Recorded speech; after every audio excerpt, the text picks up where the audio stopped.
I was raised by my grandparents, my dad's parents. I've always called them Mom and Dad. They took me when I was 3 months old. Mama was 46 and Dad was 43. The youngest of their biological children was 16 at the time. They adopted me. My birth certificate carries their names, and not the names of my birth parents. I can never remember them shunning my birth parents. They were always welcome to come visit or to pick me up to spend the night, though they seldom did. Mom and Dad had 5 children of their own, 3 boys and 2 girls, all of which call me their brother. Mama was from Puerto Rico. Dad was born and raised in Northwest Georgia. They met when Dad was stationed on a military base near Mom's hometown. He was military police, and part of his job was to guard the entrance to the base. Mama has to cross through the center of the base twice a week to go help her cousin with some chores. Dad says that he knew the moment he looked into her dark eyes that he could not leave the island without her. She followed him all over the world.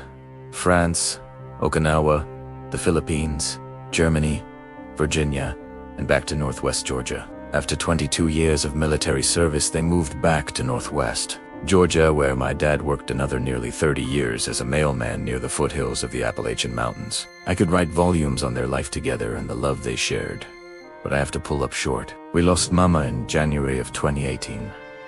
Old age, diabetes, congestive heart failure. Things just piled on top of each other and ate away at her.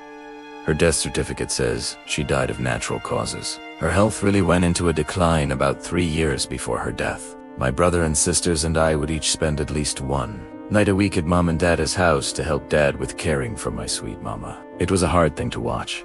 Her suffering, Dad's suffering at watching his wife of over 60 years waste away. It was also beautiful to watch. My dad is one hell of a man. He put Mama first his entire life. I can honestly say that I have never heard them raise their voices at one another. Oh, I know they had disagreements, but they never allowed them to turn into arguments or hurtful words. As Mama's health got worse, Dad dedicated every waking moment to her. He fed her, washed her, taking time to dry between each of her toes so that no sores would be caused by moisture. He would kiss the top of her foot and tell her it was an honor to wash her little feet. He dressed her, checked her sugar numerous times daily, kept a journal of her blood pressure, blood sugar, dosage of insulin, and what she ate. Tea works. I will spare my Mama's dignity in the details, but as she slipped away from us and things got worse, Dad got stronger. When it became difficult for her to sleep lying down, she began sleeping in her recliner. Dad would make a pallet at her feet and sleep on the floor. The last 6 months of her life, I prayed nightly that God would take her. She wasn't living, she was dying, and I prayed and asked God to get on with it. Since her passing, Dad has gone to her graveside every single day, no matter the weather, to read to her from a devotional. He didn't like the way the grass over her grave looked, so he planted sod. He replaces her flowers twice a week, and he has a 30-gallon container on the back of his truck that holds water. It is fixed with a spigot on the side, and he has 50 feet of hose, so that he can water Mama's grass and flowers. He takes his chair and his umbrella, and there he sits, reading to Mama. The only time he has missed was around 2 months ago when he had a heart attack. He was in the hospital for 4 days getting treatment. My brother S and I each made sure to ride over and check on Mom for him while he was down. Once released from the hospital, Dad went straight to the graveside. He didn't go home. He didn't stop to eat. He went straight to see Mama. 2 weeks ago, he called all of us kids and told us he expected us all at his house on Sunday. We always meet there on Sunday for supper and to visit, but he said he wanted to make sure no one was absent. I got things to be did, he told us, so we all made sure to make plans to be there. It was my turn to cook for everyone, so my wife and I cooked lasagna, salad, and breadsticks. My sister brought a pineapple cobbler, and it was pretty dang good. As the evening grew late, Dad called us into his bedroom, his 5 biological children, and me. He gave us each a copy of his last will and testament. He read it to us aloud and said, "I just wanted to make sure we are on the same page. Everything I have is to be split between you guys, but your mom had something else for you that is a little bit different." He walked over to his dresser and brought out 6 envelopes and handed them to each of us. He said, "Your mama saved all our lives.